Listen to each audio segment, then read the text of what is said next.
श्री 1008 श्री अभिनंदन नाथाय नमः श्री दिगंबर जैन समाज पंचायत समिति ललितपुर उत्तर प्रदेश। इस कार्यक्रम के पुण्यार्जक हैं श्री दिगंबर जैन अतिशय क्षेत्र क्षेत्रपाल जी मंदिर station road civil line Lalitpur Uttar Pradesh. अध्यक्ष इंजीनियर अनिल जैन अंचल, महामंत्री डॉक्टर अक्षय जैन टडिया, प्रबंधक राजेंद्र जैन थनवारा, पूर्व पार्षद मोदी पंकज जैन, वरिष्ठ पार्षद मैनेजर सनत मलैया।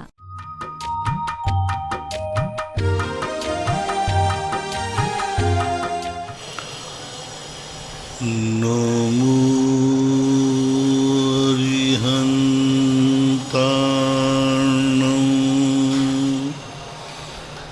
नमो सिद्धाणं नमो आयर्याणं नमो वज्रायाणं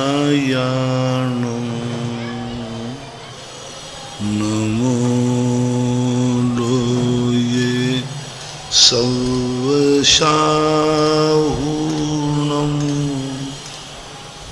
पंच परमेष्टि भगवान के आचार्य श्री गुरुवर कुंद महाराज के आचार्य श्री गुरुवर विद्यासागर महाराज के परम पूजनी निर्यापक श्रमण पूज्य श्री सुधा सागर जी महाराज की जय। इलक श्री 105 धैर्य सागर जी महाराज की, समस्त मुनि संघ की जय। पूज्य श्री के चरणों में समस्त जिज्ञासा कर्ताओं की ओर से कोटि कोटि नमोस्तु वंदन। पूज्य श्री पूना से श्रद्धा जैन पूछ रही हैं, महाराज श्री के चरणों में त्रैबार नमोस्तु। महाराज जी, मेरी जिज्ञासा है कि उपसम क्षय और क्षयोपसम सम्यक दर्शन में क्या अंतर है? कृपया उदाहरण देकर समझाएं। कल हो गया प्रश्न। संध्या जैन भोपाल से, महाराज जी मंदिर जी में पूजा के समय चांदी के छत्र और चमर ले जाना चाहिए क्या? तो चांदी के छत्र चमर ले जाएं क्या? घर से ले जा सकते हैं? व्यवस्था नहीं है मंदिर में, तो ले जाने में कोई बाधा नहीं, ले जा सकते। अशोक कुमार गांधी उत्सव 16 अहमदाबाद। नमोस्तु महाराज जी, दान भेंट में क्या अंतर है? दोनों शब्दों को कब इस्तेमाल कर सकते हैं?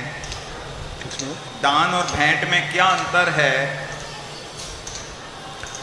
दान अलग चीज होती है, भेंट अलग चीज होती है। भेंट जो दी जाती है उसके किसी कार्यों से प्रसन्न होकर उसको पुरस्कार दिया जाता है। कोई व्यक्ति खुशी में दान भेंट देता है कि भाई मैं खुश हूँ, मेरा ये कार्य हो गया, मैं सबको भेंट देता हूँ। कोई सामने वाला कोई कार्य, दान अलग होता है। दान एक पात्र को दिया जाता है। भेंट में महाराज को कुछ नहीं दिया जाता, दान में दिया जाता है। दान व्यक्ति के गुणों को उपकार करने के लिए, अनुग्रहार्थम स्वस्याति सर्गो दानम, अनुग्रह के लिए, उनके उपकार के लिए दान दिया जाता है। भेंट में उपकार हो ये कोई नियम नहीं है। भेंट एक व्यवहार है, चाहे वो सामने वाले का उपकार करे या न करे, चाहे सामने वाले को उसकी ज़रूरत हो या ना हो, तो भी भेंट दी जाती है। लेकिन दान ज़रूरतमंद को दी जाती है, वह उपकार के रूप में दी जाती है, गुणों की वृद्धि के लिए दी जाती है। इतना अंतर जाना। अर्पिता थांदला से, मेरे गुरुदेव के चरणों में कोटि कोटि नमोस्तु। पूज्य महाराज श्री, आवीची मरण प्रति समय हो रहा है, इसका मतलब क्या है? आवीची मरण कहते आयु कर्म के निषेक। जो दिन कटे सो आयु में अवश्य घटे, बूंद बूंद रीते जैसे अंजुलि को जल है। प्रत्येक एक एक क्षण आयु कर्म के निषेक झर रहे हैं और आयु हमारी कम हो रही है। तो आयु का कम होना ही आवीची मरण कहलाता है। यानी व्यक्ति प्रति क्षण मर रहा है, उसके जीने का समय कम हो रहा है। व्यवहारिक दृष्टि से, निश्चय दृष्टि से न तो कोई मरता है न कोई जीता है। निश्चय तो जीने का भी नाम नहीं है, मरने का नाम नहीं है। निश्चय में तो अस्थि रूप है तो है, बल्कि व्यवहार की अपेक्षा से शरीर के बिछोए का नाम मरण कहलाता है, जो आयु कर्म के आधारित होता है, ऐसा मानो। इनका दूसरा प्रश्न है, महाराज श्री, ज्ञान में व्यंजन और अर्थ क्या होता है? ज्ञान में व्यंजन और अर्थ। व्यंजन का अर्थ होता है अक्षर, किसी भी चीज के उच्चारण किए जाते हैं तो उसको बोलते व्यंजन है, और अर्थ है उसके भाव को, उसके अर्थ को, अभिप्राय को। जितने ये 52 अक्षर होते हैं ये व्यंजन कहलाते हैं, और उस प्रकार, और वो जो व्यंजन के अर्थ होता है वो अलग। अब तत्वार्थ सूत्र की अपेक्षा से तुम पूछ रहे हो, क्योंकि यहाँ पूछने का अभिप्राय स्पष्ट नहीं है। वहाँ व्यंजनावग्रह और अर्थावग्रह भी कहा है। अर्थावग्रह यानी व्यक्तवग्रह, व्यंजन अवग्रह यानी अव्यक्त अवग्रह। तो व्यंजन और अर्थ आप किस प्रयोजन से पूछ रहे हैं, अपने प्रश्न को स्पष्ट कीजिए। डॉक्टर साकेत सिंघई बाकल बहुरी बंद से, नमोस्तु महाराज श्री। महाराज श्री, धर्म का ह्रास पापियों से कम बल्कि धर्म के पाखंडियों से ज्यादा होता है, इस कथन की सत्यता कहाँ तक है? क्योंकि पापी तो धर्म से दूर ही है। जो धर्म पर चल रहा है वही धर्म को दूषित या अच्छा कर सकता है, लेकिन जो पापी है वो धर्म को विघ्न डालता है। दोनों में बहुत अंतर है, ये मत सोचना। पापी तो धर्म का नाश करता है, पाखंडी धर्म को दूषित करता है। दूषित करने में और नाश करने में बहुत अंतर है। दूषण किया हुआ, दोष लगाया हुआ कोई आकर के उसको धो सकता है, लेकिन नाश किया हुआ धर्म को पुनः स्थापित नहीं हो सकता। इसलिए पापी तो धर्म का नाश कर रहा है, वो तो जड़ से मिटा रहा है, समूल नष्ट कर रहा है। और पाखंडी जो है वो धर्म को मिटा नहीं रहा है, धर्म को दूषित कर रहा है। तो दोष निकाला जा सकता है, विनाश नहीं। इसलिए पाखंडी है, लेकिन है तो वो धर्म के रूप में ना कुछ तो धर्म कर ही रहा है, कुछ नहीं कर रहा है। कम से कम बाहर से मंदिर ही तो जा रहा है, बिना मन के जा रहा है, अंदर बुरे भाव रखते जा रहा है, लेकिन मंदिर ही तो जा रहा है। पापी तो भाव भी नहीं है, लेकिन वो तो गलत स्थान पर जा रहा है। तो इसलिए हमेशा ध्यान रखना, कोई भी क्रिया बाहर से भी कर रहा है, अंदर से नहीं कर रहा है, तो भी इष्टोपदेश में उसकी प्रशंसा की गई। बिना मन के सही, लेकिन वो कर तो धर्म ही रहा है ना, ऐसा। और एक बार मैंने कहा था, ऊपर से पाखंड से धर्म करने पर उस व्यक्ति को लाभ होवे या नहीं होवे, लेकिन वो सामने वाले का विनाश करता है। जैसे सपोज कीजिए, एक व्यक्ति ने कहा, महाराज जी मेरा इसको मारने का भाव चढ़ा रहा है, लेकिन मैं नहीं मारूंगा, मेरा नियम है, लेकिन मैं भाव से इसको प्रतिदिन मारता हूं। तो बताओ महाराज जी, मैं भाव प्रतिदिन मारने का कर रहा हूं और मार नहीं रहा हूं। और एक व्यक्ति ने कहा, जब भाव ही हो गया है तो मार दो। एक का भाव हो रहा है, लेकिन मारने भाव से तो मार रहा है, भाव से तो उसने मर्डर कर दिया उसका, लेकिन साक्षात नहीं मारा। और एक व्यक्ति ने भाव तो किया, साथ में मार भी दिया। इन दोनों में से श्रेष्ठ कौन है?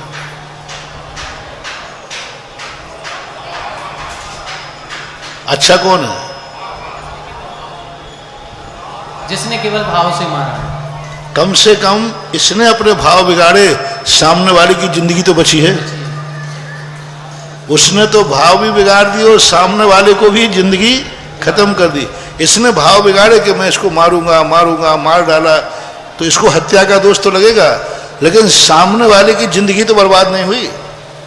इसलिए बिना मन के सही, बुरे भाव से सही, कैसे ही सही, धर्म ही तो कर रहा है। स्वयं का कल्याण हो या नहीं हो, लेकिन दूसरे का विनाश तो नहीं कर रहा है। इतना तो, बिना मन के तुम मंदिर आ गए, मंदिर में तुम्हारे बुरे भाव हो रहे, लेकिन तुम बाजार में रह करके पता नहीं कितनों के बुरे भाव करते, गालियां देते, दूसरों को कुछ करते, तो कम से कम तुमने, ये तुम्हारे ही तो विनाश हो रहा है, सामने वाले का तुमने बुरा नहीं किया, वो पुण्य, वो परिणति प्रशंसनीय है। इसलिए धर्म कैसे भी करो, ऊपर से करो, अंदर से करो, बाहर से करो, पाखंड से करो, प्रदर्शन के लिए करो, दर्शन के लिए करो, जैसे बने तैसे करो, धर्म करो। साक्षी जैन, मोहनगढ़, टीकमगढ़। गुरुदेव के चरणों में कोटिसा नमन।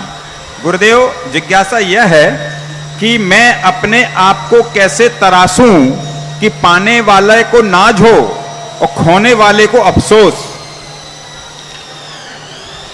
तो अपने आप को तराशने का अर्थ यही होता है, अपने गुणों को इस प्रकार से प्रदर्शित करो कि सामने वाला तुमसे संबंध जोड़ने में नाज महसूस करे, और जिसने मुझे खो दिया है उसको अवशेष हो कि मैंने कितने अच्छे व्यक्ति को खो दिया। देखो, मैं समझ नहीं पाया कितनी अच्छी वस्तु थी, कितना अच्छा व्यक्ति था, लेकिन जब मेरे पास था मैंने उसकी कद्र नहीं की, मैंने उसको समझा नहीं, मैंने इसका मूल्यांकन नहीं समझा, और आज वो व्यक्ति मेरे हाथ से चला गया। और जिसको मिल रहा है वो कहता वाह मुझे तो मिल गया, वो नाच कर रहा है। तो ये हो जाएगा, अपने गुणों को इतना अच्छा करो, इतना अच्छा करो, जो तुमसे दूर भागे वो पश्चाताप करे, और जो तुम्हारी जिंदगी में आ जाए वो गर्व करे। यही सबसे बड़ी साधना है। व्यक्ति यदि अपने आप को ऐसा बना ले कि जो जो तुम्हारी जिंदगी में आएंगे उनको गर्व महसूस होगा, और जो जो तुम्हारी जिंदगी से दूर भागेगा, खो देगा, उसको शोक होगा, अफसोस होगा। उसके लिए आपको अपने गुणों को प्रकट करना पड़ेगा। सेजल जैन, बड़घरिया, उत्तर प्रदेश से। गुरुदेव के चरणों में बारंबार नमोस्तु। महाराज श्री, जिज्ञासा है कि लोग घर से पूजन की जिनवाणी, जूते चप्पल पहनकर ले जाते हैं, हाथ में ले जाते हैं, तो ये कहाँ तक उचित है? अब देखो, इस संबंध में कौन सी जिनवाणी? पूजा की किताब है, अब कहीं से खरीद के लाए तो क्या जूता भी उसी बैग में रख के लावे? अब इसके संबंध में विवक्षा देखी जाएगी। जब स्वाध्याय आदि के लिए बैठे हैं उस समय विनय अलग चीज होती है। सामान्य रूप से जिनवाणी, पूजा आदि किताबें करना, जितना बने उतना विनय करना चाहिए। चक्रेश जैन, झलोन से। महाराज श्री के चरणों में नमोस्तु। महाराज श्री, हम श्रावक लोग अपने घर का भूमि पूजन कैसे करें, किस माह में करें, ऐसा जानकारी चाहते हैं। सावन माह में करना चाहिए कि नहीं? अब इस संबंध में मैं गृहस्थों के संबंध में मैं इसमें कुछ नहीं बोल सकता। मुझे मंदिर संबंधी ज्ञान है और मंदिर संबंध ही बोलना मैं उचित समझता हूँ। गृहस्थियों के संबंध में आप अपने गृहस्थाचार्य से पूछें, प्रतिष्ठाएं जो पंडित लोग होते हैं उनसे पूछें। निलय जैन, उत्तर प्रदेश। महाराज जी को नमोस्तु। महाराज श्री, जैसे अन्य धर्मों में किसी को देव आते हैं, ऐसे हमारे धर्म में भी आते हैं क्या? हो गया। प्रमोद मोदी, मालथौन से। और अच्छी तरह डिटेल में हुआ था। परम पूज्य गुरुदेव के चरणों में कोटि कोटि नमोस्तु। है गुरुदेव, आजकल सूतक पातक के समय मंदिर में कैसा आचरण करना चाहिए? इस संबंध में ज्ञान न होने के कारण मंदिरों में अशांति हो रही है और मंदिर अशुद्ध होते जा रहे हैं। कृपया 3 दिन क्या करना चाहिए मृत्यु के समय, मृत्यु होने के बाद, और 13 दिन तक क्या करना चाहिए, कृपया बता दें, जिससे हम फ्लैक्स में लिख करके टांग दें और अशुद्धि से बच जाएं और अशांति से बच जाएं। बहुत बार बता चुके हैं इसमें। सूतक के समय व्यक्ति को मात्र भगवान जहाँ से दिखते हैं वहीं तक जाना चाहिए। श्रृंगार चौकी तक ही जाना चाहिए। श्रृंगार चौकी का अर्थ होता है जहाँ गेट लगता है, गेट के बाहर तक ही 3 दिन तक जाना चाहिए। और अधिकतम यदि गेट से भगवान नहीं दिखते हैं तो गेट के प्रवेश करने के बाद एक साल बोलते हैं, आपकी दृष्टि से बरामदा। गेट के प्रवेश करते एक बरामदा, बस उस बरामदे तक ही इनकी गति होना चाहिए, इससे आगे गति नहीं होना चाहिए। अधिकतम जहाँ पर गंधर्व आदि बैठते हैं, बाजे बजाने वाले आदि, वहाँ तक भी यदि आप 3 दिन के बाद जाते हैं, लेकिन जहाँ भगवान की पूजन पाठ आदि होता है, अभिषेक होता है, लोग शुद्ध कपड़े पहनकर पूजन करते हैं, गर्भालय आदि है, उनमें कदापि नहीं जाना चाहिए। बाबूलाल जैन, महावीर नगर, जयपुर से महाराज श्री के चरणों में नमोस्तु। पूज्य श्री, मंदिर जी में सिद्ध भगवान की प्रतिमा अरिहंत भगवान के समान ही विराजमान की गई है, उनका अभिषेक करें या नहीं? कर सकते। अभिषेक में कोई स्पष्ट रूप से पूज्यवत जिनसेन स्वामी ने महापुराण के अंदर अरहंत तो सिद्ध भगवान के अभिषेक करने का उल्लेख किया है। यही मंत्र, यही सब कुछ अभिषेक किया जा सकता है। दूसरा प्रश्न है, जिस वेदी पर अभिषेक किया है भगवान का, उसी वेदी के सामने पूजा करना अनिवार्य है या दूसरी वेदी पर कर सकते हैं? कर सकते, कहीं भी कर सकते। राजीव जैन, शिवरार्थी, अमर पाटन से, मेरे आराध्य पूज्य गुरुदेव के चरणों में कोटि कोटि नमन। पाप से डर लगता है, पाप से डर नहीं लगता है, कैसे डरें पाप से? पाप से डर लगता है, पापी से नहीं लगता, कैसे डरें पाप से? वस्तु स्वरूप विचार करें। व्यक्ति पाप से डरता है, पापी से नहीं डरता है, तो पाप के संबंध में विचार करें, उसको सोचें कि तुम्हारा किस सीमा तक पाप हो रहा है। इस पाप से स्वयं को और सामने वाले को किस प्रकार की हानि है, सामने वाला भी तुम्हारे पाप से किस प्रकार का परेशान है, कौन सा है। कई प्रकार के पाप होते हैं। पाप 2 प्रकार का, एक वो निकृष्ट पाप है जिसको करने से सामने वाले की जिंदगी बर्बाद होती, जैसे डांका। तुमने डांका डाला, सामने वाले को बर्बाद हो गया। तुमने और भी ऐसा पाप किया कि सामने वाले को बहुत नुकसान हो जाए। एक पाप वो होता है कि जो सामने वाले भी गृहस्थ होते हैं, गृहस्थ जो अपने गृहस्थी के पाप करते हैं, जो सामान्य हैं, जो पारिवारिक दृष्टि से दोनों के लिए असहमति रूप नहीं है, सहमति है, ये पाप जो गृहस्थों के हैं ये मध्यम पाप कहलाते हैं। और उत्कृष्ट पाप का त्याग ये होता है कि संपूर्ण रूप से पापों से निवृत्ति करना है, पाप की निवृत्ति है। इसलिए पापों की परिभाषा बनाना पड़ेगी। शास्त्रीय परिभाषा तो पाप की अलग है, नैतिक परिभाषा पाप की अलग है, और उत्कृष्ट पाप के त्याग की परिभाषा अलग है। श्रीमती गुणमाला, रुठियाई से, पूज्य श्री के चरणों में कोटि सा नमोस्तु। महाराज श्री, प्रदेश किसे कहते हैं? प्रदेश किसे कहते हैं? प्रत्येक द्रव्य की संख्या एवं प्रदेश कितने हैं, कृपया इसके सरल दृष्टांत से समझा दें। अब आप प्रदेश पूछ रहे हो तो उत्तर प्रदेश, मध्य प्रदेश, द्रव्यों के प्रदेश, और क्या? अब तुमने प्रदेश पूछा और तो आगे पीछे तुमने कहा नहीं। अब प्रदेश यदि शास्त्रीय भाषा में पूछते हो तो एक पुद्गल परमाणु जितने स्थान को घेरता है उसे आकाश का एक प्रदेश कहते हैं। और ये प्रदेश अनंत भी होते हैं, असंख्यात भी होते हैं। एक से लेकर के अनंत भी प्रदेश होते हैं। आलोक आकाश के जो प्रदेश हैं, आकाशस्यानंता, आकाश के अनंत प्रदेश हैं। लेकिन लोकाकाश के असंख्यात प्रदेश हैं।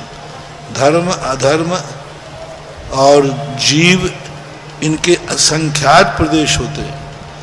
पुद्गल एक प्रदेशी भी होता है, द्विप्रदेशी भी होता है, संख्यात प्रदेशी भी होता है, असंख्यात प्रदेशी भी होता है, और अनंत प्रदेशी भी होता है। इस प्रकार के प्रदेशों का, और एक प्रदेश शब्द है बंद के समय आता है, प्रकृति बंद और प्रदेश बंद।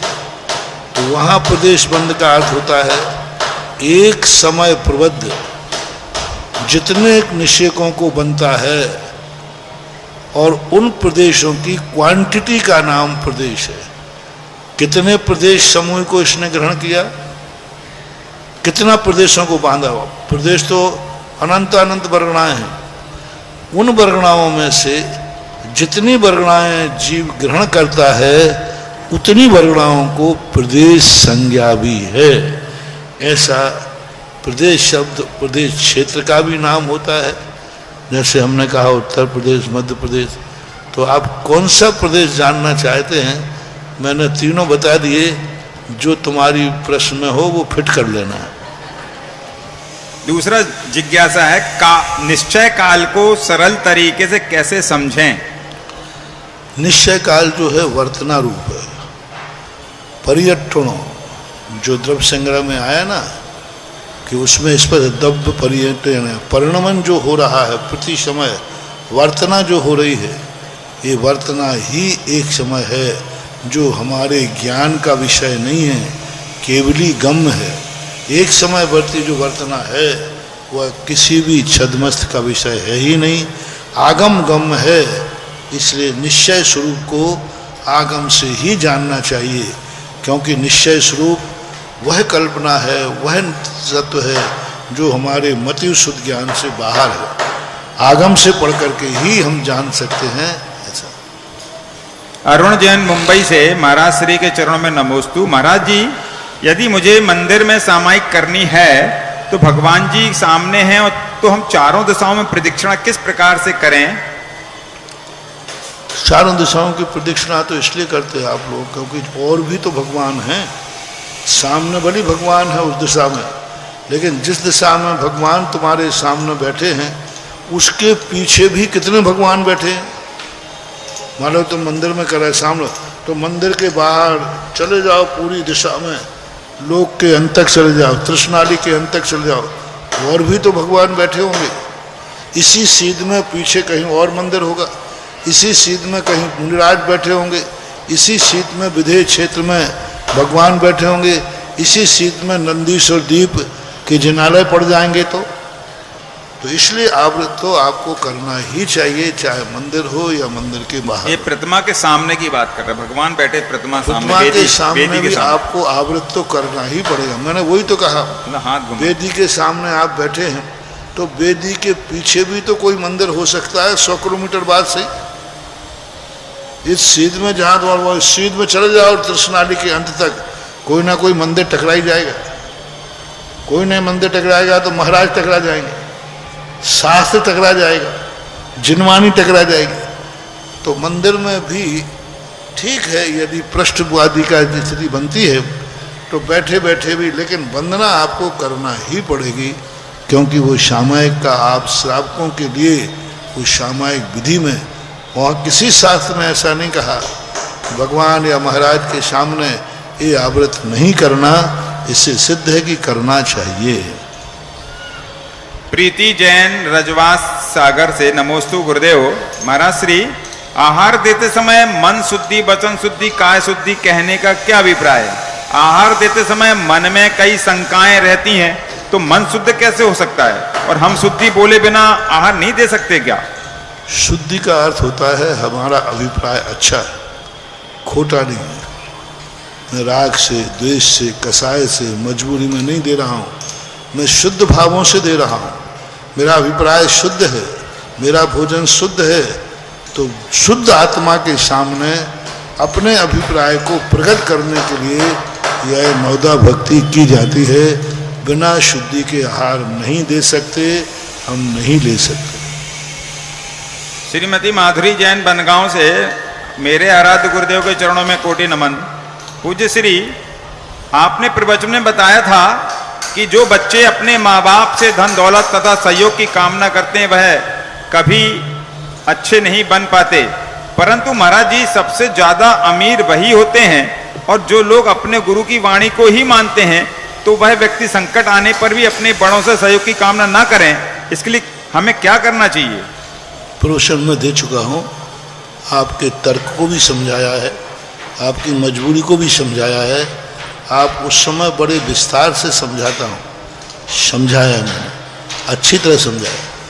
और जो धन की बात जहाँ तक कहते हो, हमेशा से ये नीति रही कि धर्मात्मा को उतना ही धन मिलेगा जितना उसको ज़रूरत है, और पापी को इतना धन मिलेगा कि ज़रूरत से ज़्यादा मिलेगा, तभी तो वो पाप करेगा। यदि वो धन नहीं मिलेगा तो पाप कैसे करेगा? पाप कर नहीं करेगा तो दुर्गति कैसे जाएगा? और धर्मात्मा को धन नहीं मिलेगा तो पाप भी नहीं करेगा, इसलिए उसकी सदगति होगी। क्योंकि कई बार ऐसा होता है, जैन दर्शन ने कहा तुम शस्त्र मत रखो, तलवार बंदूक मत रखो। बोले क्यों नहीं रखें? क्या हमारा त्याग है? बोले त्याग तो नहीं है, शस्त्र होगा तो जल्दी गुस्सा आएगा, क्या बोलता है निपटा दूंगा, और शस्त्र नहीं होगा तो भागने का भाव करेगा, तो तू जेल जाने से बच जाएगा, सामने वाले के प्राण बच जाएंगे, दोनों हाथ में लड्डू है।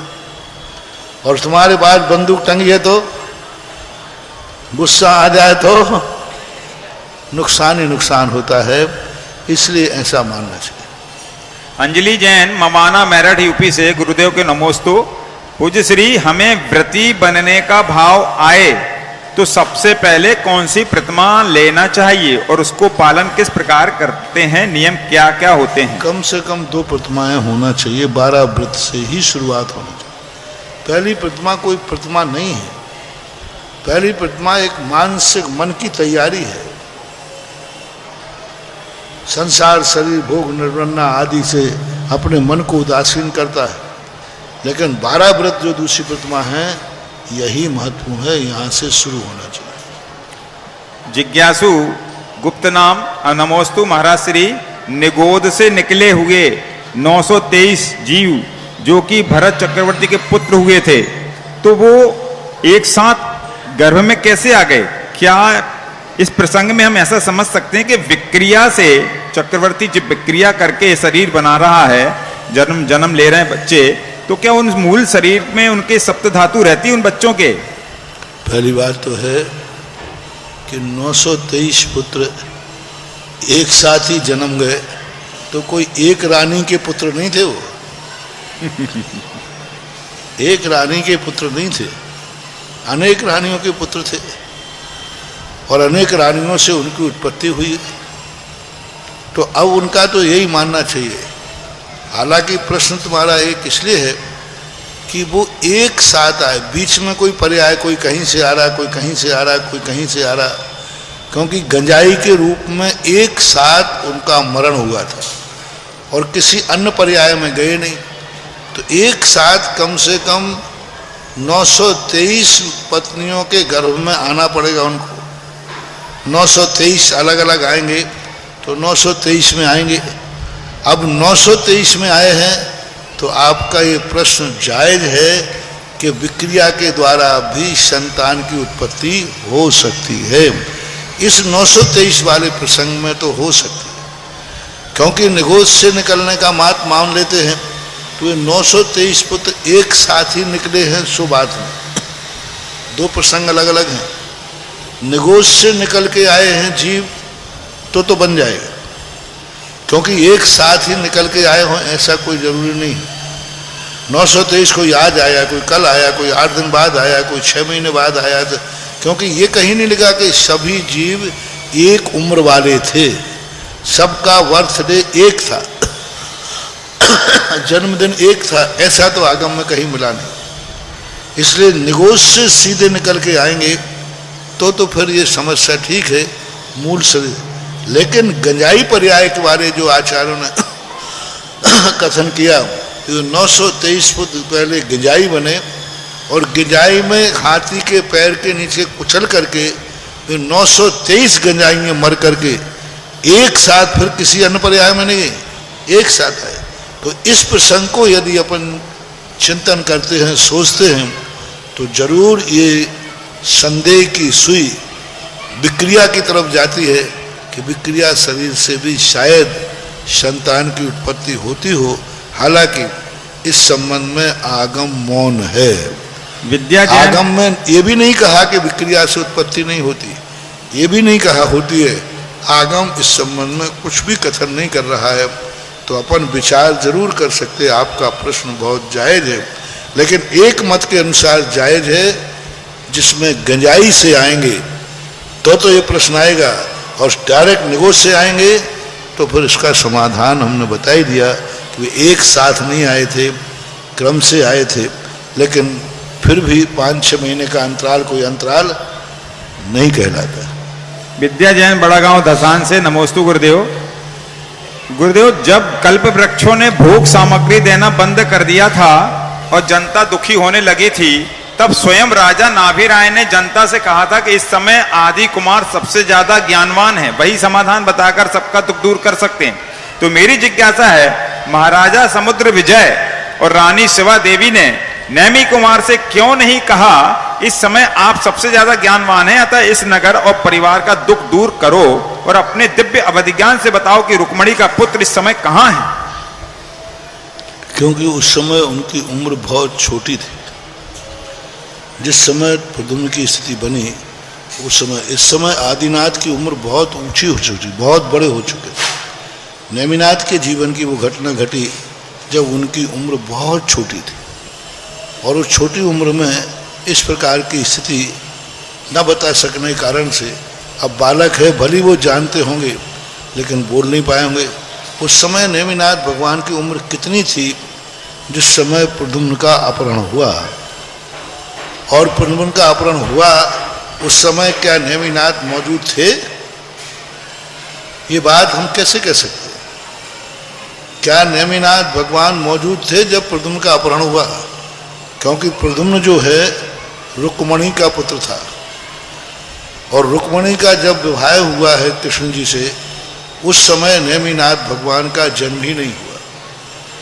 क्योंकि कृष्ण जी जब विवाह हुआ वो घटना है, क्योंकि श्री कृष्ण की बहन थी और वह शिशुपाल आदि बीच में थे। उस समय नेमिनाथ का जन्म हुआ है कि नहीं हुआ, ये पहले आप प्रसंग देखें। क्योंकि रुक्मणी का जब जन्म हुआ उस समय जो है, उस समय नेमिनाथ थे, जन्म हुआ था कि नहीं, ये किसी के मत में मिल जाएगा। मेरी दृष्टि से शायद उस समय उनका जन्म ही नहीं हुआ। प्रद्युम्न का अपहरण हुआ उस समय, क्योंकि तीर्थंकर की जिंदगी में कभी वियोग का दुख नहीं होता है। चूंकि सगे भाई थे, एक ही साथ रहते थे, तो प्रद्युम्न के अपहरण पर नेमिनाथ को भी दुख होगा, तो वियोग जन। तो ये घटनाओं के संबंध में मेरी दृष्टि से उस समय जन्म नहीं हुआ। आपको किसी पुराण में मिलता है कि नेमिनाथ का जन्म हो चुका था, उस समय रुक्मणी का विवाह हुआ और उस समय प्रद्युम्न का अपहरण हुआ। तो कृपया करके उस रेफरेंस को दें, वो कौन से पुराण में है उसको बताएं, मैं उसको पढ़कर देख करके उसका अभिप्राय बता सकता हूँ तभी। ऑनलाइन जिज्ञासाओं के पश्चात जिनवाणी चैनल, आदिनाथ चैनल, सुधा कलश चैनल के समक्ष विराजित सभी भक्तों की ओर से और यहाँ पर साक्षात गुरु चरणों में विराजित सभी भक्तों की ओर से मुनि श्री के चरणों में बारंबार नमोस्तु नमोस्तु नमोस्तु एवं एलक श्री के चरणों में बारंबार इक्षामि इक्षामि इक्षामि। आज के जिज्ञासा समाधान कार्यक्रम में प्रथम जिज्ञासा रखेंगे श्रमण संस्कृति संस्थान के वरिष्ठ विद्वान डॉक्टर आलोक जैन शास्त्री, जो कि केंद्रीय विश्वविद्यालय भोपाल में अभी व्याख्याता के रूप में पदस्थ हैं। इसके बाद तैयार रहेंगे श्रीमती दीपाली मोदी जी। आज हमारे बीच में हमारे लोकप्रिय, हमारे नगर जिला ललितपुर के जिला पंचायत अध्यक्ष श्रीमान कैलाश निरंजन जी आज गुरु दर्शनार्थ आपका आशीर्वाद ग्रहण करने के लिए पधारे हैं। साथ में श्रीमान राजीव जी खजूरिया जी भी आए हैं। आप आए और गुरु चरणों में श्रीफल अर्पण करके आशीर्वाद ग्रहण करें। आपका स्वागत सम्मान करने के लिए श्रीमान मंत्री डॉक्टर अक्षय जी टडैया, पंकज जी पार्षद, अभिषेक जी अनौरा जी और संजय जी मोदी जी, आनंद जी, आप सभी आए और हमारे जिला पंचायत अध्यक्ष श्री निरंजन जी का तिलक माल्यार्पण शॉल आदि के माध्यम से स्वागत अभिनंदन करेंगे। जिज्ञासा करें। नमोस्तु गुरुवर। कल आपने प्रवचन में कहा था कि कोई पापी जीव है जो भगवान का अभिषेक कर ले तो अतिशय खत्म हो जाता है, जबकि प्रतिमा से भगवान बनाने में हजारों लोगों के पुण्य का भाव होता है। तो क्या पुण्य प्रकृति से पाप प्रकृति इतनी बलवती होती है कि वो पुण्य के सारे पुण्य को नष्ट कर देती है? बाबू, 2 आतंकवादी 250 प्लेन में बैठे हुए को बंदी बना देते हैं। वहां 250 लोग की शक्ति ज्यादा है कि 2 की? 250 लोग। 2 पापी हो, 250 धर्मात्मा हैं। तो पापियों की शक्ति अलग प्रकार की होती है, क्योंकि उनकी शक्ति में दया भाव नहीं होता। इसलिए पुण्यात्माओं को तुम पर मुनियों पर उपसर्ग करने वालों पर आप क्या लगाओगे? क्या मुनि के पुण्य से उपसर्ग करने वाले पाप की शक्ति ज्यादा है? क्या पांडव जो मुनि बने उनसे ज्यादा शक्ति उपसर्ग करने वाले की है? नहीं। क्या पारसनाथ से ज्यादा शक्ति कमठ की है? नहीं। फिर भी कमठ अत्याचार कर रहा है। तो ये मानना चाहिए कि उसमें पापियों का एक अलग रूप रहता है। इसलिए दूसरी बात है, पाप भी अलग अलग प्रकार के होते हैं। किस प्रकार के पापी से मूर्ति अप्रतिष्ठित हो जाएगी, उसकी भी एक क्वालिटी है।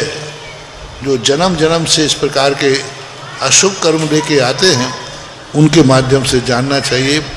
और एक पूरा का पूरा सारे हजार लोग पुण्यात्मा हो और एक पापी आ जाए तो बताते एक मछली सारे तालाब को, सारी मछलियां जिंदा हैं, एक मरी है, तो किसकी दुर्गंध आ रही है? मरे हुए की आ रही है। इसलिए ऐसा प्रभावकारी हो जाता है। बहुत सारे लोग परमात्मा हो, लेकिन एक उसमें कोई गंदा कार्य करता है तो उसका प्रभाव ज्यादा होता है। एक साधु 100 साधु तुम्हारे नगर में आ जाएं, शांति हो कोई नियम नहीं है, लेकिन एक आतंकवादी आ जाए तो अशांति जरूर हो जाएगी। एक आतंकवादी पूरे नगर को अशांत कर सकता है, 100 साधु जरूर नहीं कि पूरे नगर को शांति फैला दे। तो इस क्वालिटी के पापियों की ताकत होती है, ऐसा बोला। नमस्ते। अगली जिज्ञासा करेंगे श्रीमती दीपाली मोदी जी। इसके बाद तैयार रहेंगे श्रीमान विजय जैन, क्षेत्रीय मंत्री जैन विधान। आज महाराज श्री की नवदा भक्ति पूर्वक आहार देने का जो सौभाग्य प्राप्त हुआ, श्रीमान सुमत कुमार जी, विनोद कुमार जी, ऋषि संयम गर्वित संयम फर्नीचर परिवार, आपने आहार दान के उपलक्ष्य में सर्वोदय कलश विराजमान करने का सौभाग्य प्राप्त किया है। यदि परिवार के सदस्य हों तो यहाँ आए, श्रीफल चढ़ा करके आशीर्वाद ग्रहण करें। एक भक्ति कलश विराजमान करने का सौभाग्य प्राप्त किया श्रीमान ज्ञानचंद जी, संतोष कुमार जी, आनंद कुमार जी, भरत कुमार जी, सुयश जी, इमलिया वाले समस्त परिवार, आपकी भी दान की बहुत बहुत अनुमोदना। तुभ्यम नमोस्तु महाराज श्री। महाराज श्री, मेरा प्रश्न ये है कि कल मुकुट सप्तमी पर्व है, तो ये मुकुट सप्तमी पर्व पारसनाथ भगवान से क्या संबंध है? इससे ये पारसनाथ भगवान के मोक्ष जाने के पहले का पर्व है या बाद का पर्व है? और इसमें 2 बहनों की कहानी आती है और इसकी पूजन में भी महाराज श्री इसमें पारसनाथ भगवान का नाम ही नहीं है। तो इसको हम कैसे समझें कि ये मुकुट सप्तमी और मोक्ष सप्तमी? मोक्ष सप्तमी और मोक्ष सप्तमी दोनों अलग अलग हैं, दोनों एक दिन पड़ गए। पारसनाथ के पहले से मुकुट सप्तमी थी और मुकुट सप्तमी के नाम से प्रसिद्ध थी। मुकुट सप्तमी के दिन पारसनाथ को मोक्ष हो गया तो मोक्ष सप्तमी हो गई। तो जो मुकुट सप्तमी है उसमें पारसनाथ का नाम नहीं आएगा, क्योंकि मुकुट सप्तमी की कथा भिन्न है, मुकुट सप्तमी का व्रत भिन्न है और मुकुट सप्तमी की पूजा भिन्न है, जो पारसनाथ के पहले से चलती आई है। अब पारसनाथ का निमित्त मिला के उसी दिन उनको मोक्ष हो गया। तो फिर मोक्ष होने के बाद जो मोक्ष सप्तमी मनाएंगे वे पारसनाथ की पूजा करेंगे, और जो मुकुट सप्तमी मनाएंगे वो पारसनाथ की नहीं, जो उसमें लिखी है वह पूजा करेंगे, ऐसा मानना चाहिए महाराज श्री। और ये भी प्रश्न है कि इस पर्व को अधिकतर लेडीजें करती हैं, जेंट्स लोग नहीं करते इस व्रत को, तो ऐसा क्या कारण है इसका? ये तो पुरुष वर्ग तो शुरू से बदमाश रहा ही है। अब देखो ना, अपने भारत में बेचारी स्त्री, हर समाज की स्त्री करवा चौथ करती है, काय के लिए? पति सुरक्षित रहे। लेकिन एक पति नहीं करता कि मेरी पत्नी सुरक्षित रहे। कोई भी धर्म नहीं, सभी धर्मों की बात कर रहा हूं। कोई पुरुष नहीं लगता पूरी जिंदगी में एक उपवास नहीं करता कि मेरी पत्नी भी सुरक्षित दीर्घायु को प्राप्त हो। लेकिन बेचारी स्त्रियां अपने पति को दीर्घायु बनाने के लिए करवा चौथ, कोई सुहाग दशमी, कोई ऐसे अलग अलग करते हैं। तो ये तो अब है इनका वैसे कायदा से वो तुम्हारे लिए व्रत करती है तो तुम्हें भी कोई व्रत उसके लिए करना चाहिए। परस्पर उपग्रह जीवाना। महाराज श्री ऐसा मुकुट कोई शब्द है भी नहीं तो नहीं पुरुषों के लिए है। अभी कोई व्रत ऐसा है भी तो नहीं जो पुरुष करते हो। अब वो तुम लोगों ने अपनी मोनोपोली बना ली कि किया ही नहीं, व्रत है ही नहीं। जैसे मुकुट सप्तमी है तो मुकुट सप्तमी में एक दो कन्याओं की कथा है। उन कन्याओं की कथा होने से वो कन्याएं करती आई हैं, लेकिन ऐसा नियम नहीं है कि उस मुकुट सप्तमी को दूसरे लोग नहीं कर सकते, कर सकते। उसमें एक ही प्रसंग दिया कि उन कन्याओं ने किया तो उनका स्त्री पर्याय समाप्त होकर और बाद में जाकर के वे देव पर्याय को प्राप्त हुई। इस कथा को लेकर के वो कन्याओं में प्रचलन चल रहा है।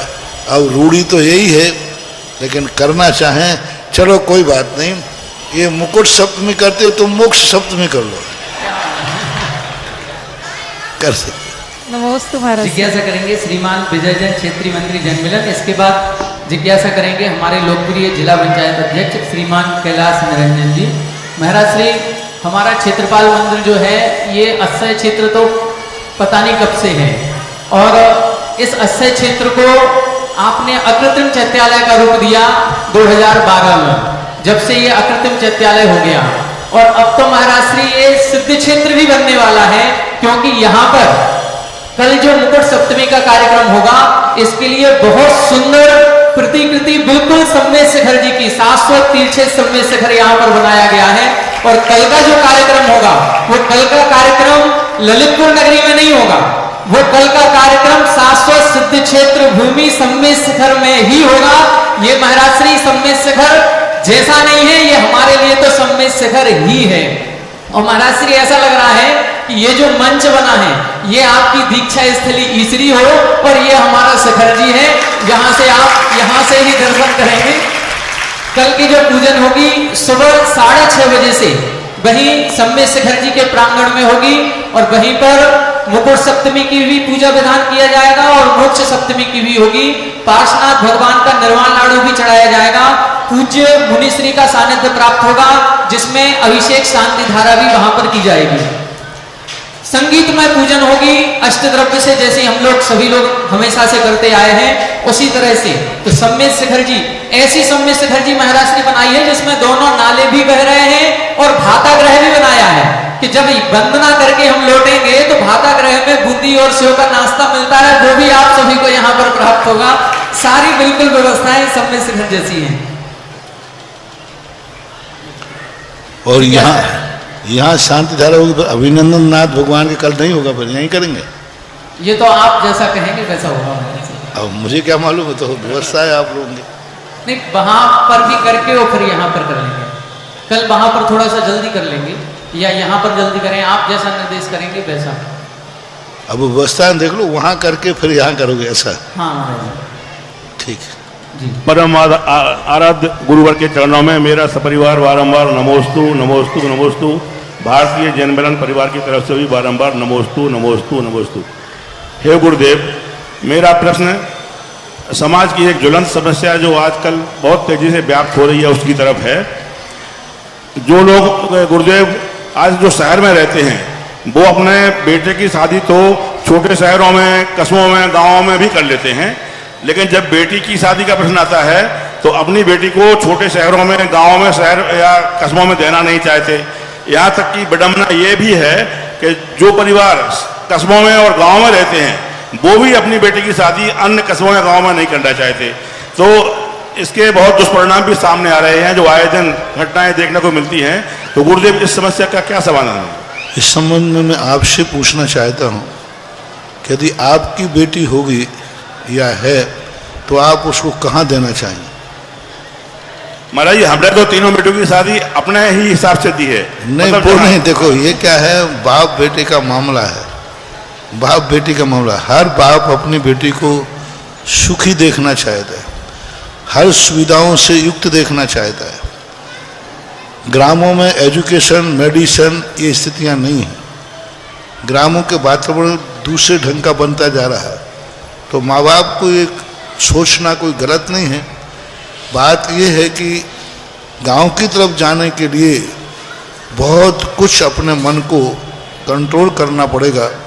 एक ललितपुर वाला व्यक्ति किसी छोटे से गांव के लिए भेजे तो वह विचार करता है, सोचता है कि ललितपुर में पड़ी हुई बेटी और उस गांव में कैसे जाए।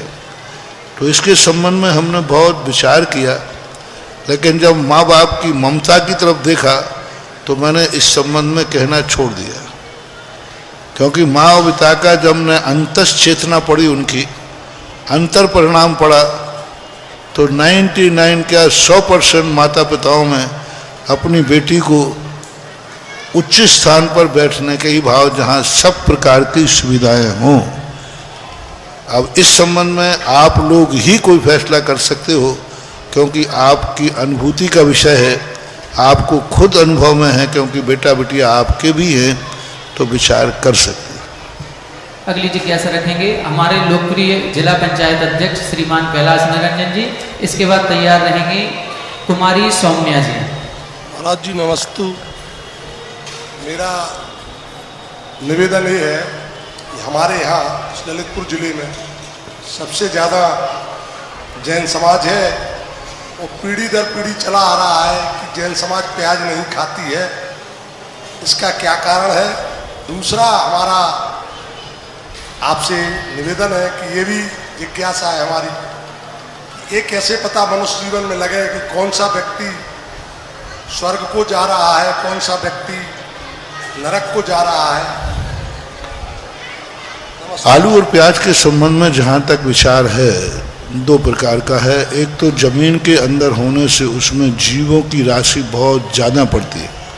कोई भी चीज़ जितने गंदे स्थान पर रहेगी वो उतने जीवों को चारों तरफ से स्थान को उत्पन्न करती है, तो उन जीवों की आराधना होती है। जैन शास्त्रों के अनुसार समस्त प्रकार के फलों की अपेक्षा से आलू में सबसे ज़्यादा जीव राशि पाई जाती है, जो सर्वज्ञ भगवान के ज्ञान के द्वारा। एक एप्पल है, एप्पल में वो नहीं पाया जाता है जो उसमें पाई जाती है।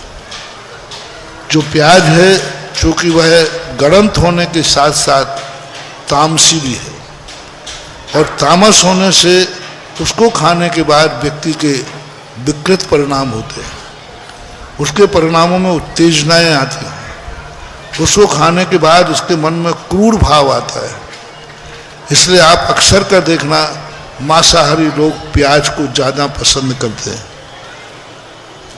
दूसरा कारण है कि जमीन के अंदर जो भी चीज़ होगी वो अंधेरे में पनपी है, कीचड़ में रही है, उसको खाने वाले का नाम भी, खाने वाले के संस्कार भी उसके वैसे ही होंगे। राजस्थान के मुख्यमंत्री गहलोत हैं, वो आलू प्याज नहीं खाते। उनसे हमने पूछा कि भाई आप क्यों नहीं खाते? तो जैनियों के यहाँ बोले महाराज हमारे एक टीचर थे, वो पढ़ाते थे कि देखो जमीन के नीचे के फल खाओगे तो वो गंदे होते हैं, गंदगी में जिंदगी उनकी बनती है और कीचड़ में रहते हैं, अंधेरे में रहते हैं। इनको खाने से तुम्हारे घुटने मजबूत होंगे, पैर मजबूत होंगे और तुम्हें मजदूरी मिलेगी, तुम कभी थकोगे नहीं। ऊपर का फल सूर्य में रहता है, आकाश में रहता है, उसको कोई गंदगी नहीं छूती, प्रकाश की किरणें मिलती हैं, ऑक्सीजन मिलती है। ऊपर के फल खाओगे तो तुम्हारा दिमाग बहुत तेज होगा, तुम बुद्धिमान होगे, अच्छे नंबर से पास होगे, क्योंकि वो जिंदगी में प्रकाश से, ऊपर लगे हुए फलों ने जिंदगी भर पूरे दिन भर प्रकाश लिया है, ऑक्सीजन मिली है, गंदगी नाम की उसको चीज़ नहीं छुई है। जो इनको खाएंगे उनके जीवन में गंदे विचार कम आएंगे, गंदगी कम आएगी, व्यसन कम आएंगे, हिंसा कम होगी, पापाचार में कम प्रवृत्ति होगी, क्योंकि वो फल खाते हैं जो ऑक्सीजन और प्रकाश में पलते हैं। उनकी बुद्धि तेज होगी, प्रखर होगी। और बोले बस वो बात आज तक ऐसी लगी, और आज और आपको ये भी मालूम होगा कि बुद्धि में कौन सी जाति माहिर है। बोल दो, ये और बोल दो, कोई बात नहीं, मतलब सबको मालूम बुद्धि में जैन जाति, वो खोपड़ी। क्यों है? क्योंकि वो ऊपर के फल खाते हैं, इसलिए अपने आप। और जो जमीन के नीचे के फल खाते हैं, गणंत आदि, वो ज़्यादातर कंदमूल किनके लिए कहे जाते हैं? जो मजबूत होते शरीर से, मजदूर होते हैं, वो इन चीज़ों को ज़्यादा खाते हैं क्योंकि उनको खोपड़ी वो नहीं चाहिए उनको। तो ये मनोवैज्ञानिक साइकोलॉजिकल रीजन है। और धार्मिक दृष्टि से मैंने बता ही दिया कि हिंसक हैं, बहुत विवाद करके बाद होते हैं और शरीर के अंदर जाने के बाद वे मन को भी गंदा करते हैं, बुरे विचार आते हैं और बुद्धि को भी वह उतना अच्छा नहीं सोचने देते, स्वार्थी बना। दुनिया को प्याज खाने वाला व्यक्ति इतना कभी कभी निर्दय हो जाएगा, दुनिया को मिटा देगा, अपने लिए जहाज छेड़ देगा, दुनिया को मिटा देगा, किसी से भी मिटाने में वो डर नहीं लगेगा। और एप्पल खाने वाला सोचेगा कि मैंने इसको मिटा दिया तो ये भी तो आदमी है, ये भी तो आदमी है, यदि इसको मार देंगे तो इसका सब कुछ उजड़ जाएगा। ऊपर के फल खाने वालों में ज़्यादातर भावना आती है जियो और जीने दो, और नीचे की वस्तुएं खाने में ज़्यादातर भाव आती है मरो और मरने दो। ये बात है। अगली जिज्ञासा करेंगे कुमारी सौम्या जैन, इसके बाद तैयार रहेंगे ब्रह्मचारी केसरी मल जी बागीदोरा राजस्थान। महाराज जी की शरणों। दूसरा प्रश्न और था, क्या था आपका? महाराज जी की शरणों कैसे पता चले कि कौन सा व्यक्ति स्वर्ग गया और कौन सा नरक गया? उसका सबसे बढ़िया पता है, कोई व्यक्ति मरता है तो पड़ोसी में जाकर उसका समाचार दो कि वो व्यक्ति मर गया। तो पड़ोसी कहे ओहो वो व्यक्ति मर गया, वो तो देवता था, समझ लेना वो स्वर्ग गया। पड़ोसी का वो मर गया, अच्छा रहा, अब शांति हो गई, समझ लेना वो दुर्गति हो। ये एक नैतिक स्तर है। फिर मोहल्ले में कहना, अब वो ऊंचे स्वर्ग में गया कि नीचे में गया, तो मोहल्ले में कहना, सारे मोहल्ले में स्तब्धता छा जाए, पूरा गांव में अच्छा ओहो वो तो मेरे गांव का देवता था, वो मर गया, ओहो गांव में मानो सब कुछ उजड़ गया, समझ लेना कि वो स्वर्ग गया है। और सारा गांव कहता अच्छा वो मर गया, अब बहुत शांति हो गई। शाम को पी के आता था और सारे घर में उपद्रव करता था, अच्छा रहा, निपट गया, अब गांव में शांति हो गई, समझ लेना कि वो नरक गया है। यही नीतिप्रद है। बाकी वो कहाँ गया कहाँ नहीं गया ये अपने ज्ञान का विषय नहीं बन पाता, लेकिन नैतिकता के नाते ये सबसे बड़ा थर्मामीटर है। कुमारी सौम्या जैन, इसके बाद तैयार रहेंगे ब्रह्मचारी केसरी मल जी बागीदोरा। महाराज जी के चरणों में कोटि सा नमोस्तु। महाराज श्री, मेरा प्रश्न यह है कि मैंने 7 उपवास कर चुके हैं मुकुट सप्तमी के, लेकिन मेरा उद्यापन नहीं हुआ, तो क्या मुझे, और 2 साल का गैप हो चुका स्वास्थ्य खराब होने के कारण, तो क्या मुझे फिर से उपवास लेने पड़ेंगे? यदि मजबूरी में स्वास्थ्य खराब से गैप हुआ है तो उसको दोबारा नहीं करना, उसी को आगे बढ़ा दो, पूरा कर सकते हैं, उद्यापन कर ले करके फिर उद्यापन कर देना। नमोस्तु महाराज। ब्रह्मचारी केसरी मल जी बागीदोरा राजस्थान, इसके बाद तैयार रहेंगे श्रीमती शशि जैन आजादपुर ललितपुर। रक्षाबंधन पर्व पर 700 मुनिराजों को 700 श्रीफल अर्पण करके भक्तिभाव पूर्वक उनकी पूजा वंदना करने का सौभाग्य जिन्होंने प्राप्त किया है। अमेरिका से महाराज श्री 2 नाम आए हैं, श्रीमती मालती देवी जैन, जीवन लाल जी मोदी, सिद्धि मंजू लता जी, न्यूयॉर्क अमेरिका, और श्रीमती रेखा जैन, राजेंद्र जैन, आदित्य राज जैन, दलास अमेरिका। और भी नाम प्राप्त हुए हैं, श्रीमान सीलचंद जी, अंगूरीबाई जी, राजीव जी, श्रीमती प्रीति, मानवी जैन, अनौरा वाले परिवार, श्रीमान चंपालाल जी, कमलेश जी, लोकेश जी, राहुल, रोहित, राजीव, हंस, माही, वासु, चीची, समस्त जरावली परिवार, श्रीमान अनूप जी, नमन जी, सराफ, श्रीमान सेठ वीरेंद्र कुमार जी, सुरेंद्र जी, प्रदीप जी, संजीव जी, अभिषेक जी, समस्त अनौरा परिवार, श्रीमती कमलाबाई जी, राकेश जी, राजेश जी, समस्त बड़कुल परिवार, श्रीमान हरदयाल जी, संजय जी, राजीव जी, प्रदीप जी, संदीप जी, सजल, नमन, प्रांजल, सार्थक, समस्त ककड़ारी परिवार, श्रीमान मनोज कुमार जी, महेंद्र कुमार जी, विशाल कुमार जी, सराफ, मनीषा ज्वेलर्स परिवार। जिज्ञासा करेंगे। जय बोले श्री मुनि पुंगव श्री सुधा सागर जी महाराज की जय। गुरु श्री, मेरा एक निवेदन ये है कि विदेह क्षेत्र के जो 20 तीर्थंकर परमेश्वरी भगवंत हैं वो सभी पंच कल्याणधारी होते हैं या उनके कम भी होते हैं? कम भी हो सकते हैं, कम से कम 2 पंच कल्याणक तो सभी के होते हैं, 3 वाले भी होते हैं वहाँ और 2 वाले भी होते हैं वहाँ, बस 5 वाले होते हैं, 3 वाले होते हैं, 2 वाले होते हैं, 4 वाले और 1 वाले नहीं होते। इसके बाद जिज्ञासा करेंगे श्रीमती शशि जैन आजादपुरा, और इसके बाद तैयार रहेंगे हमारे पंचायत के शिक्षा मंत्री श्रीमान संजय जी मोदी। महाराज श्री, हम सभी लोग जब कहीं जाते हैं तो रिजर्वेशन करवाते हैं, सीट बुकिंग करा लेते हैं। महाराज श्री, मोक्ष मार्ग में आपने जब मुनि पद लिया तो आपका रिजर्वेशन तो हो गया, और तीर्थंकर भी आपको बनना है, सम्य शिखर जी से ही मोक्ष जाना है। बस हमें वो सीट नंबर चाहिए कि आप कौन सी टॉक से मोक्ष जाएंगे। देखो, रिजर्वेशन तो मैंने कराया है, तुम लोग और हमारे में अंतर है। तुम लोग रिजर्वेशन कराते हो, रिटर्न भी साथ में करा लेते हो। मैंने रिजर्व तो कराया लेकिन रिटर्न नहीं कराया, इसलिए टोंक का तो जो स्थिति है, मैं क्यों टोंक का इंतजार करूं, मैं क्यों टोंक का इंतजार करूं। मैं तो ये भाव करूंगा कि विधेय क्षेत्र से मोक्ष जाऊं ना, इधर से जाने की जरूरत क्या पड़े। विधेय क्षेत्र भी पड़ा है, 2.5 पड़ा है, और फिर भी यदि नियत होगी तो उस नियत को कौन टाल सकता है। भविष्य की बातें रहस्य में रहने से ज्यादा मजेदार रहती है। महाराज जी, हम तो इसलिए पूछ रहे थे कि हम लोगों ने ये डिसाइड किया है कि जहां से जिस टोंक से आपको मोक्ष होगा, हम सभी उसी टोंक से साधना करेंगे और मोक्ष जाएंगे। अगली जिज्ञासा। बस एक टोंक पर जरूर मैंने केस लॉन्च किया था। एक बार जब 19 पूज्यवर के गुरुदेव के साथ में वंदना की तो एक दिन में 2 वंदनाएं की मैंने। तो एक वंदना करने के बाद एकाएक भाव आया आचार्य श्री के साथ ही कर रहे कि आचार्य श्री आज हम यहीं केस लॉन्च करना चाहते। तो आचार्य ने कहा केस लॉन्च का अर्थ मालूम क्या है? उपवास भी करना पड़ेगा। मैंने वो तो करते ही हैं, वो तो करेंगे। तो बोले उपवास करोगे और फिर केस लॉन्च करोगे, फिर नीचे उतर के आ जाओगे कि यहीं से ऊपर जाओगे?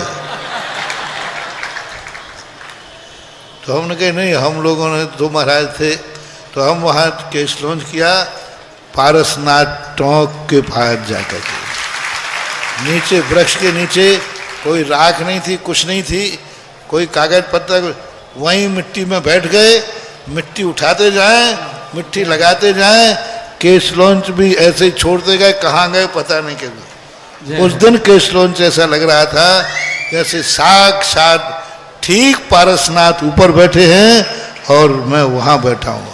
वो आनंद, उस दिन के केस लॉन्च का जो आनंद था वो एक अलौकिक आनंद था। एक बार ऐसा हुआ तो हमेशा यही भाव है अपन को, तो कहीं मोक्ष कहीं से हो जाए, मोक्ष होना चाहिए। जिज्ञासा करें श्रीमती शशि जैन आजादपुरा ललितपुर। इसके बाद तैयार रहेंगे श्रीमान संजय जी मोदी, शिक्षा मंत्री पंचायत समिति। मुनि श्री के चरणों में बारंबार नमोस्तु नमोस्तु नमोस्तु। हे महाराज श्री, मेरी यही जिज्ञासा है कि इस संसार में उपादेय अर्थात ग्रहण करने योग्य क्या है और हे अर्थात त्यागने योग्य क्या है, इस जिज्ञासा का समाधान कीजिए। नमोस्तु। तुमने तो इतना छोटे से प्रश्न इतना पूछ लिया कि पूरी जिंदगी भर प्रवचन देते जाएं तो ही नहीं बता पाए। और एक संक्षेप में सुनना है तो आत्मा स्वभाव पर भाव भिन्न। अपने आत्मा को छोड़ करके सभी हे हैं, सभी भाव हे हैं। मात्र आत्मा स्वभाव, आत्मा का स्वभाव, आत्मा में स्थिर होना ही उपादेय है, बाकी सब हे हैं। संक्षेप में यही समझना चाहिए। जिज्ञासा करेंगे श्रीमान संजय जी मोदी, शिक्षा मंत्री। इसके बाद तैयार हैं श्रीमती अनीता जी मिठिया। महाराज श्री, टीकमगढ़ से एक ऐसे भाई बहन आए हैं जो जन्म से ही ना तो सुन सकते हैं और ना बोल सकते हैं, फिर भी वो बहन ने 2018 में पूरे एशिया की जो एक कंपटीशन होता है उसमें टॉप किया है और आपके चरणों में यहाँ पर श्रीफल अर्पण करने के लिए, आशीर्वाद ग्रहण करने के लिए आए हैं। आ जाएं बहन देशना जी, पुत्री श्री बल्लू जी बुखारिया, टीकमगढ़। महाराज श्री, इनका जो कंपटीशन होता है उसमें ना बोल सकते ना सुन सकते, केवल इशारों में जो कंपटीशन होता होगा, इशारों में ही इन्होंने उस कंपटीशन को टॉप किया। जिज्ञासा करें। पूज्य गुरुदेव के चरणों में बारंबार नमोस्तु नमोस्तु नमोस्तु। गुरुदेव, सुनते हैं कि पंचम काल बहुत दुखदायी रहा, लेकिन गुरुदेव हमने तीर्थंकर प्रकृति के आचार्य श्रेष्ठ के दर्शन पाए। वाणी सिद्धि मुनिराज सामने विराजमान है, कालजयी हमारे पास तीर्थ यहाँ बन रहे हैं। तो पूज्य गुरुदेव, इसमें हम लोग का पुण्य बहुत तीव्र है या आपको हम जैसे श्रावक मिले उसमें आपका भी पुण्य कुछ काम कर रहा है? पुण्य को दुखमा काल कहा गया है। दुखमा का अर्थ है कि व्यक्ति मिथ्यात्व के साथ जन्मता है और मोक्ष के दरवाजे बंद रहते हैं। यहाँ संभलने की चांस कम है, फिसलने के चांस ज़्यादा है। और पग पग पर किसी भी समय कोई भी दुर्घटना हो सकती है। कोई भी व्यक्ति किसी भी समय एक क्षण को भी अपने आप को सुरक्षित महसूस नहीं करता। 24 घंटे एक भय। जिसके पास धन नहीं है वो दुखी है, जिसके पास धन है वो और दुखी है कि कहीं कोई ले ना जाए। कोई सुखी है तो धन है, कहीं ऐसा ना हो कल के दिन मुझे दुख आ जाए। तो 24 घंटे एक व्यक्ति को शल्य लगी रहती है, कभी भी मर सकता हूँ, कभी भी जीवन खत्म हो सकता है, कभी भी ये सब रखा है। तो ये जो शल्य है, इस शल्य के कारण से इस युग को दुखी कहा जाता है। अन्य चीज़ों को सुखमा क्यों कहा जाता है? जो है भोग भूमिकार होते हैं, वहाँ उनको जिंदगी में मरने का कोई भय नहीं रहता, उनके मरने का समय निश्चित है। बीमारी का भय नहीं रहता, लुटने का भय नहीं रहता, धन दौलत कोई लूट लेगा तो नहीं रहता। वे जिंदगी के अपने नियत क्षण के इतने साल तक मैं मर ही नहीं सकता, इससे उनको सुखमा कहते हैं।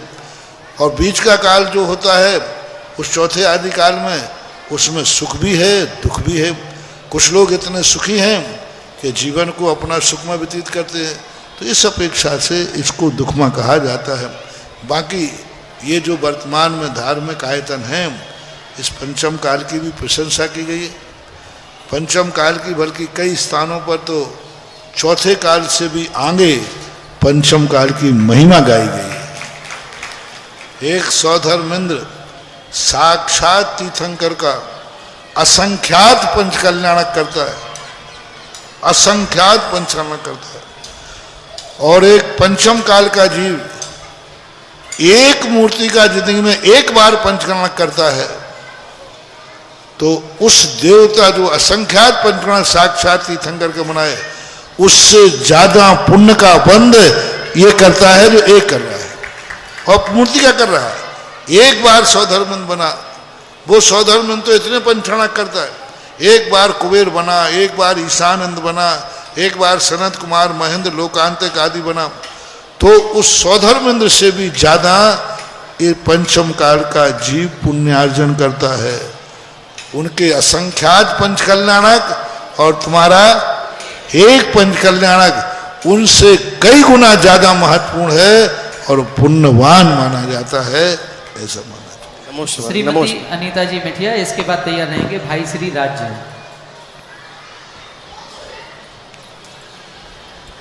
भाई राजन शीघ्रता करें।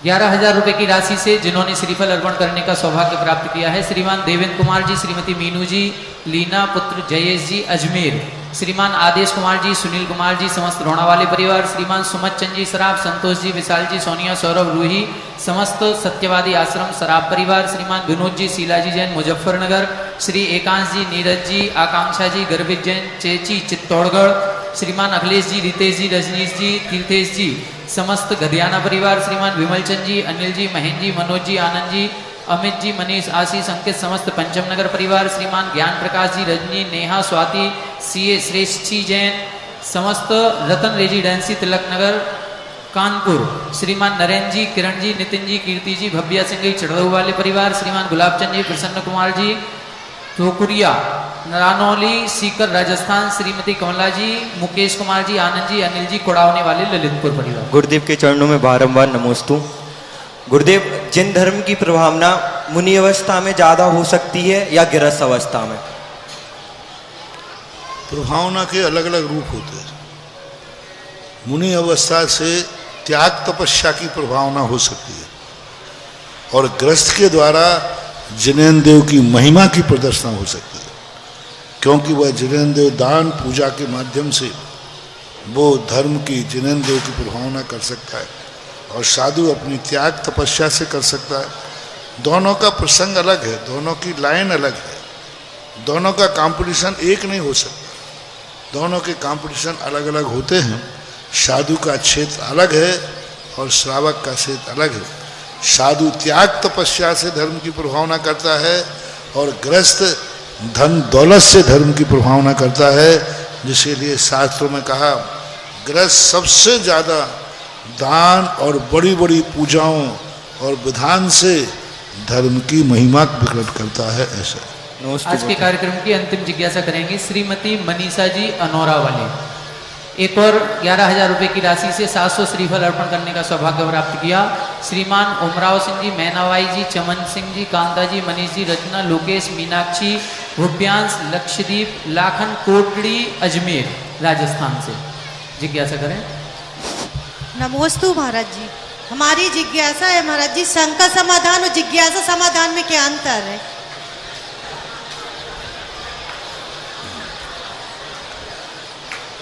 अब इसमें कोई विशेष तो नहीं है। जिज्ञासा का अर्थ होता है रुचि, शंका का अर्थ होता है शंका करना, और सामान्य रूप से तो कोई विशेष अंतर नहीं है।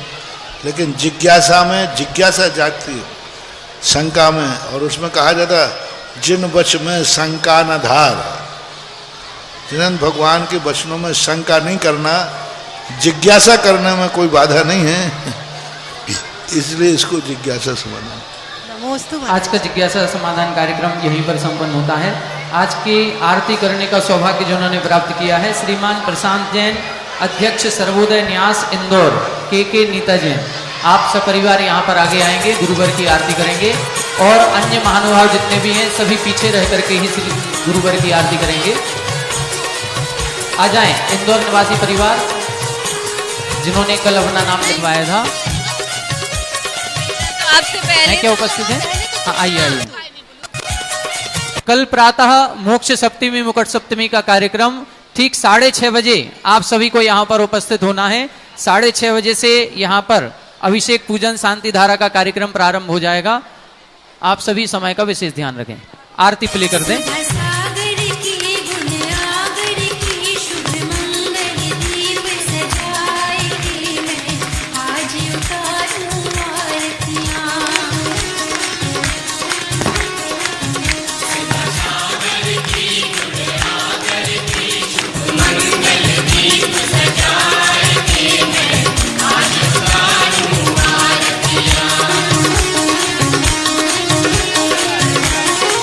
रूप श्री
श्री 1008 श्री अभिनंदन नाथाय नमः श्री दिगंबर जैन समाज पंचायत समिति ललितपुर उत्तर प्रदेश। इस कार्यक्रम के पुण्यार्जक थे श्री दिगंबर जैन अतिशय क्षेत्र क्षेत्रपाल जी मंदिर station road civil line Lalitpur Uttar Pradesh. अध्यक्ष इंजीनियर अनिल जैन अंचल, महामंत्री डॉक्टर अक्षय जैन टडिया, प्रबंधक राजेंद्र जैन थनवारा, पूर्व पार्षद मोदी पंकज जैन वरिष्ठ पार्षद, मैनेजर सनत मलैया।